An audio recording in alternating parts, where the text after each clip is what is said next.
வணக்கம் friends, welcome to my channel. இன்று நாம் பார்க்க இருப்பது சாலக்கிராம கல்லின் சிறப்புகள் தான்.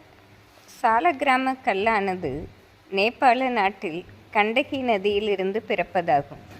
சாலக்கிராம கல்லில் நாராயணரே வஜ்ரகீடா என்னும் பூச்சி உருவத்தில் சாலக்கிராம கல்லிற்குள் சென்று வடிவங்களை ஏற்படுத்துவார் என்று கூறப்பட்டுள்ளது. சாலக்கிராம கல்லானது பல வடிவங்களில் கிடைக்கும். 2 கல் சேர்ந்து மூடினார் போல ஒரு வடிவம் இருக்கும். தனியாகவும் வடிவங்கள் கிடைக்கப்பெறும். ஒவ்வொரு கல்லிலும் வஜ்ரகீடா என்னும் பூச்சி ஒவ்வொரு விதமாக ரேகைகள் பதித்திருக்கும். நமக்கு கிடைக்கும் கற்களை நாம் ஒரு கற்கள் வாங்கி வந்து வைத்து பூஜை செய்தாலே போதுமானது. அதிக சாலக்கிராம கற்கள் கிடைத்தாலும் நாம் அனைத்திற்குமே அபிஷேகங்கள் பிரம்ம முகூர்த்த வேளையில் செய்வது சிறப்பாகும். ஒவ்வொரு கல்லிலும் நாராயணர் ஒவ்வொரு உருவத்தில் அமைய பெற்றதாக கூறப்படுகிறது. இந்த சாலக்கிராம கல்லானது நம் வீட்டில் வைத்து பூஜை செய்ய மிக சிறப்பானதாக கூறப்படுகிறது. முன்பெல்லாம் இது வடநாட்டில் மட்டுமே அதிகம் கிடைக்க பெற்றது. இப்பொழுது நம் நாட்டு கோவில் கடைகளிலும் சாலக்கிராம கற்கள் கிடைக்கின்றன. இவற்றை நாம் நல்லதொரு நாளில் வாங்கி வைத்து தினசரி வீடுகளில் பிரம்ம முகூர்த்த வேளையில் இதற்கு அபிஷேகம் செய்வது மிக சிறப்பானதாக கூறப்படுகிறது.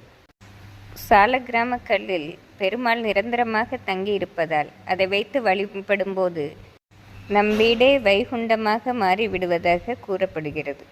நாம் வீட்டில் சாலக்கிராம கல்லை தினசரி பிரம்ம முகூர்த்த வேளையில் இப்படி ஒரு சங்கினால் அபிஷேகம் செய்ய வேண்டும்.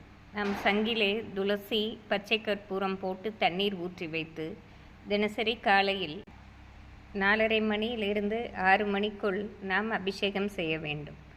நாம் பன்னீரால் செய்யலாம். வெறும் தண்ணீர், துளசி இலை வைத்து செய்தாலே போதுமானது. அதற்கு நெய்வேத்தியமாக நாம் ஏதாவது வைக்க வேண்டும்.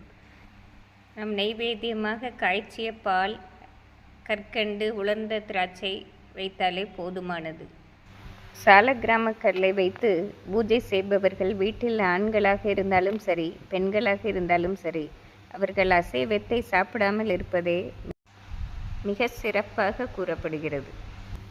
நாம் சாலக்கிராம கல்லை பூஜிக்கும் போது துளசியை வைத்து பூஜிப்பது மிகவும் சிறப்பாகும்.